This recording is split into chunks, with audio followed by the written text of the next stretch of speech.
Assalomu alaykum ommaga. Bugun biz JavaScript DOM olamidagi eng asosiy va eng mashhur loyihalardan biri To-do list, ya'ni vazifalar ro'yxatini quramiz. Ushbu loyiha sizga element yaratish, o'chirish, ma'lumot olish va ularni boshqarishni so'zma-so'z o'rgatadi. Bu darsimizda bu darsimizdan so'ng siz o'zingizning shaxsiy ish rejangizni boshqaradigan dasturga ega bo'lasiz. Qani boshladik. Bizga ma'lumotlar ma'lumot yozish uchun input, qo'shish uchun esa button va vazifalar chiqib turishi uchun bo'sh ul ro'yxat kerak bo'ladi. HTML skriptimizdan boshlaymiz.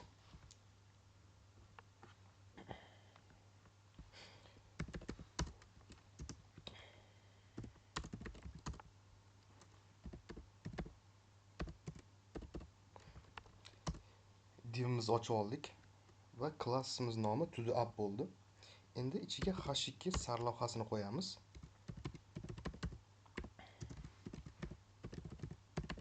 Mening rejalarim degan sarlavha qo'ydik. Endi ikkinchi div uchun ikkinchi divimiz asosan input uchun bo'ladi. Va klassimizga input. İkinci inputimiz tayyor. Endi inputni o'zini yozamiz.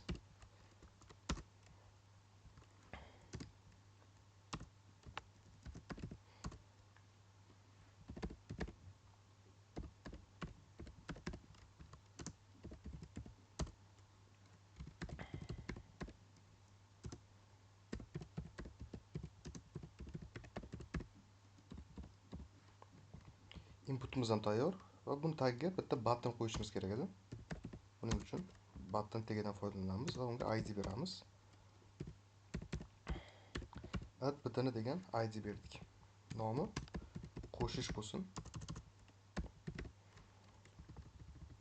Va ulardanki bitta ul tagi kerak edi bizga, ya'ni list. Ulga ID beramiz, ID ga to do list.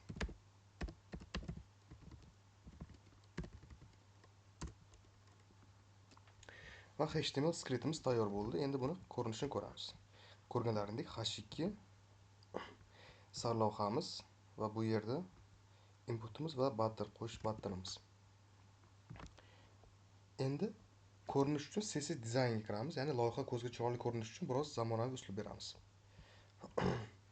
Buning uchun birinchi body qismidan foydalanamiz.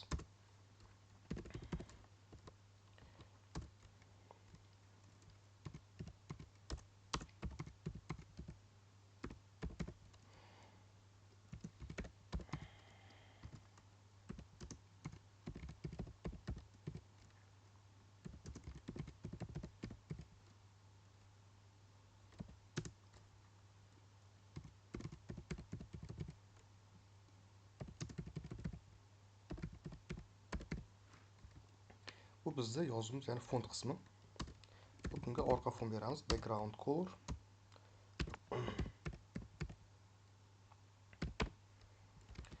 Ko'rganlaringdek orqaga fon, ya'ni rang berdik. Endi TodoApp klassimizni ishlatamiz.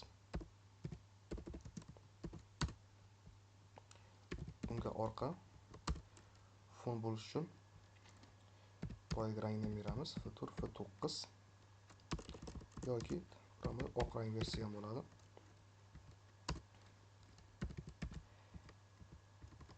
Va kengligiga 400 piksel beramiz. Margin uchun 50 piksel, o'rtada avtobus. Padding qismi 25 piksel. Border radius 15 piksel. Va box shadow beramiz. Asosan 0 da turadi. Boshi 0, tepa va past 10 piksel va 25 piksel.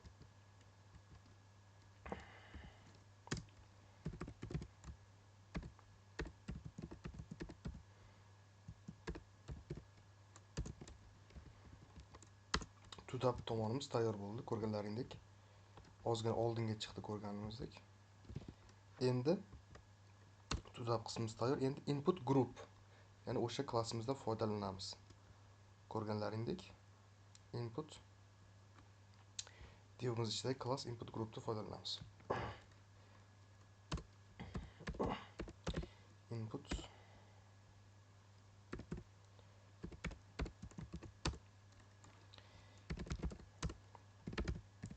CSS script'da foydalanadi. Display flex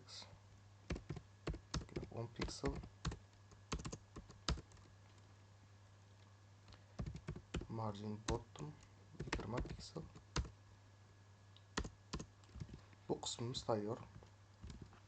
Endi esa inputni o'ziga beramiz. Yani input tagimizni o'ziga. Buning uchun nuqta yoki kerak emas. Class yoki id bo'lmagani uchun flex 1 padding beramiz 10 pixel. Border yani devor rangi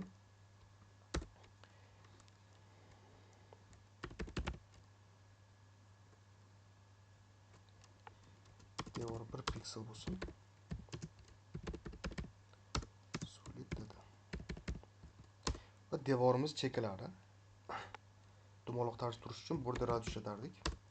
Border radius 5 pixel. Outline no. Input qismimizdan tayyor. Ko'rganlaringdek kattardi, chekalari ko'rganlaringdek dumaloq tarzda paydo bo'ldi. Input qismimiz tayyor. Endi button qismi, ya'ni bu tugmani ozgina dizayn beramiz. Tugma ham bitta tag bo'lgani uchun button ham unga nuqta yoki reshotka kerak emas. Padding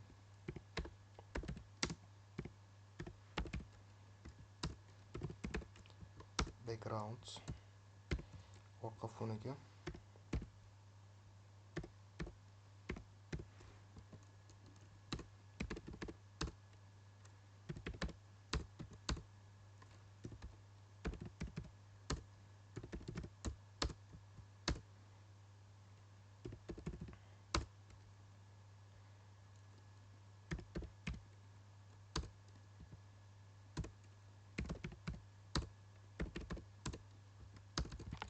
button qismimizdan ko'rganlaringdek tayyor bo'ldi. Endi buttonga hover beramiz, ya'ni mouse ustiga borganda ko'tarilish uchun. Background mouse ustiga olib borganimizda bitta rang chiqsin.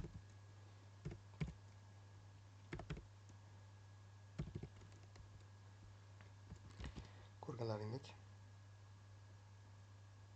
mouse ustiga olib borganimizda to'qlashyapti button tugmamiz. Endi ul tegi uchun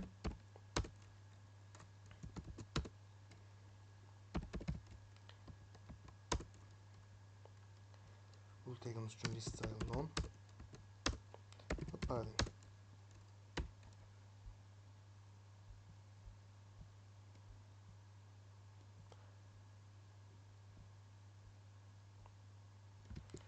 Ul tegimiz ham tayyor.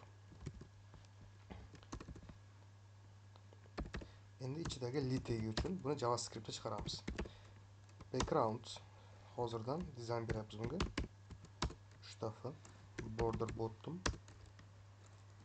1 pixel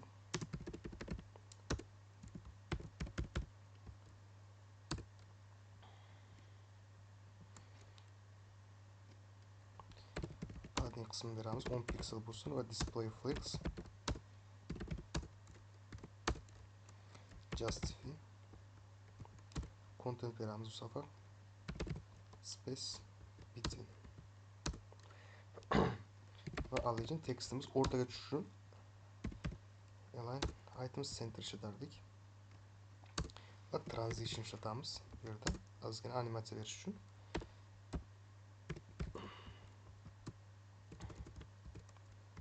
li qismimizdan tayyor. Endi li'ni birinchi bolasi uchun, ya'ni last child ishlatamiz.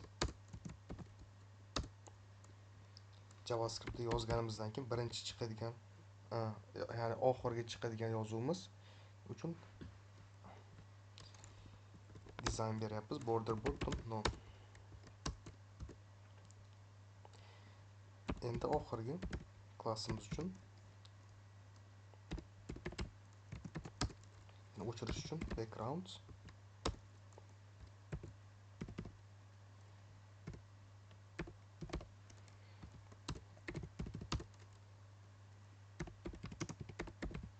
yonlardan joy ajratish uchun padding berdik. Endi font size harflarning kattaligi 12 piksel qo'ydik. Ko'rganlaringdek delete butonimiz ham tayyor, ya'ni o'chirish uchun qo'yilgan klassimiz.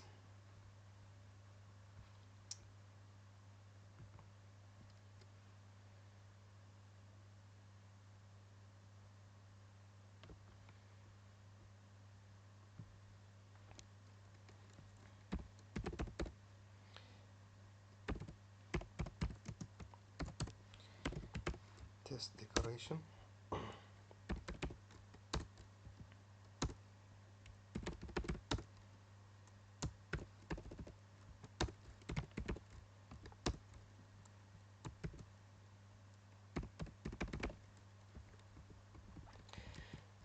CSS qismimiz, dizayn qismimiz tayyor va bu ko'rinishda.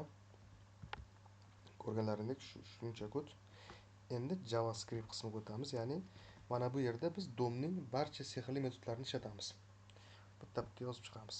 Birinchi o'rinda kerakli elementlarni ushlab olamiz, ya'ni bir-biriga bog'laymiz. Buning uchun har doim const ishlatardik.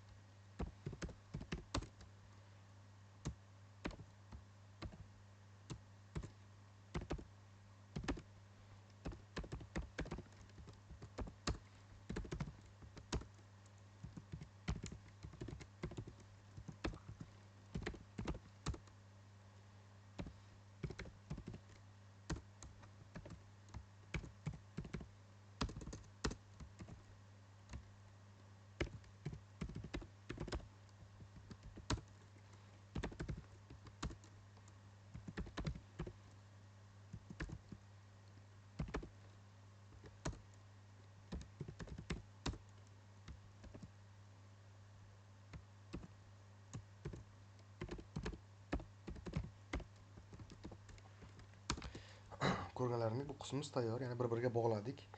ID'larni JavaScript ichidagi o'zgaruvchiga bog'ladik. Endi tugma bosilganda ishlaydigan funksiya qilamiz. Buning uchun tugmaga add button o'zgaruvchini ishlatamiz. Eventlar bilan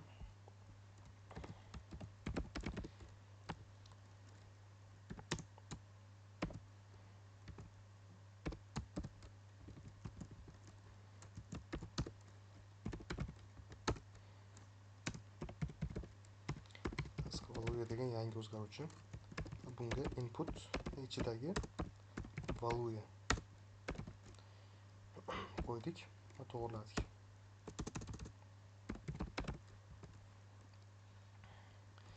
Kodimiz shu tarzda, ya'ni tugma bosilganda endi tekshirish, ya'ni bo'sh bo'lsa qo'shmaslik. Qanday qilamiz buni? If else bilan qilardik, ya'ni natijani olish uchun. If task value yangi o'zgaruvchimiz va ichini bo'sh qoldiramiz.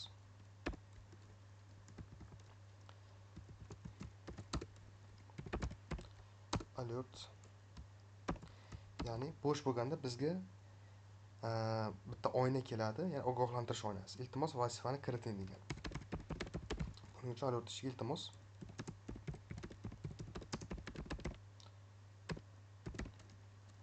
shu matnni yozdik. Va returnni bo'sh qoldiramiz. Endi yangili elementini yaratish uchun kod yozamiz. Const li document creates element.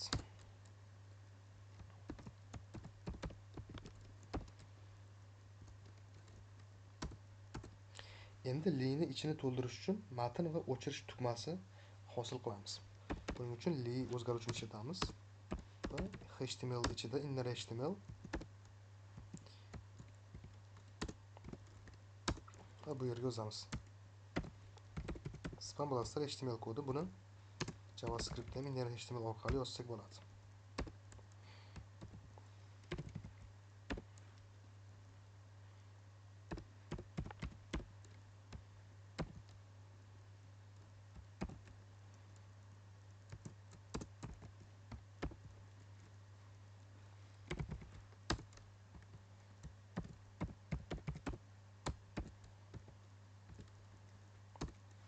va bitta button tugma yaratamiz.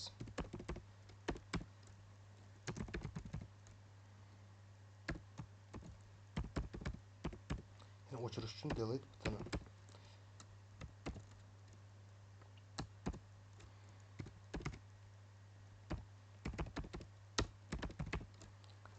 Tugmani ismi o'chirish bo'lsin. Buttonimiz tayyor.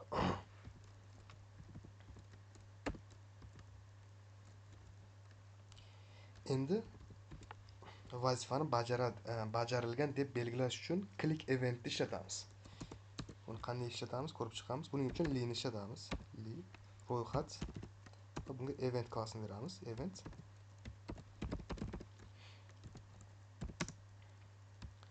tugma bosilganda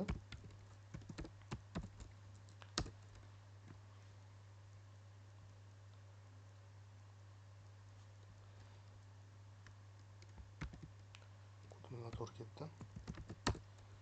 Endi to'g'rilandi. Bu yerda ichiga agar o'chirish tugmasi bosilmagan bo'lsa, bajarildi klassini qo'shadi o'ziga avtomatik ravishda. Buning uchun if target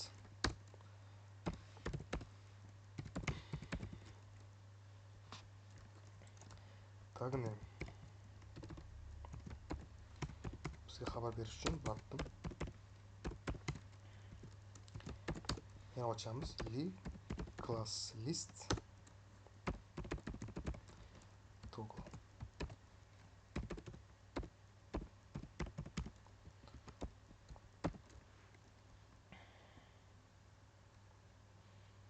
Tepada qavs qolib ketgan. Qavsni o'chirib tashlaymiz. Kodimiz to'g'rilandi.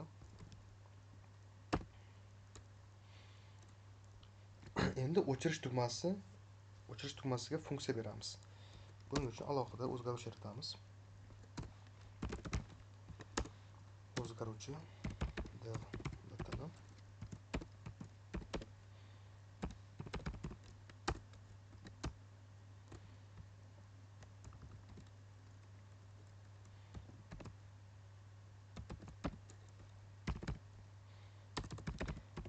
delete buttoni klassini ishlatamiz buning uchun.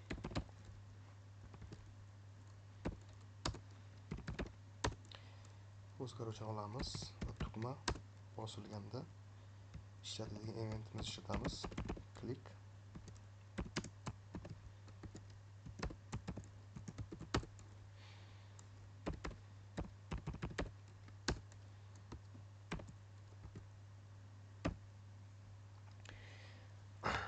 bu funksiyamiz elementni butunlay o'chiradi. Buni to'g'riladi. Endi tayyor elementni ro'yxatga qo'shamiz. Buning uchun list degan ro'yxatimiz bor edi va append child ko'rganlaringdek shu tarzda qo'shdik va inputni tozalash uchun input value degan kod kerak. Buni unutmaslik kerak.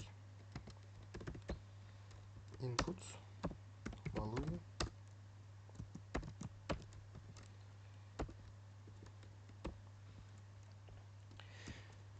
endi ko'rib chiqamiz. Yangiladim. Masalan, qo'shish ko'rganlaringdek qo'shildi. Ismlar qo'shay 3 ta 4 ta. Ali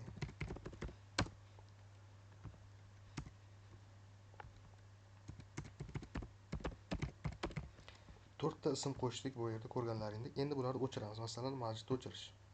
Ko'rganlaringdek kodimiz, ya'ni event listimiz ishlayapti. Hammasini va bittasi qoldi o'chirildi. Ko'rganlaringdek bu yerda reja yozib o'chirib qo'shsalaring ham bo'ladi. Kodimiz shu yergacha edi. Kichik bir tahlil qilamiz. Bu yerda ko'rganlaringdek bu yerda pastda document create element ichiga li qo'yganmiz. Biz xotirada yangi hujayra yaratdik. U hali sahifada yo'q, lekin u barcha xususiyatlarga ega. Va inner htmlimiz, ya'ni biz $task value ichiga qo'yganmiz yordamida foydalanuvchi yozgan matnni to'g'ridan to'g'ri html ichiga joylashtirdik. Bu matnni dinamik qiladi. Va li remove ishlatganmiz. Bu nima uchun ishlatdik? Bu DOMning eng kuchli metodlaridan biri. u elementni o'zi turgan shajaradan DOM3 sug'urib olib tashlaydi. Va class list toggle ishlatganmiz, ya'ni ichida klassimiz complete berganmiz. Biz bitta bosish orqali vazifani bajarilgan yoki bajarilmagan holatiga o'tkazishni bu yerda o'rgandik. Oxirgimizda list append chill ishlatganmiz. Bu nima uchun?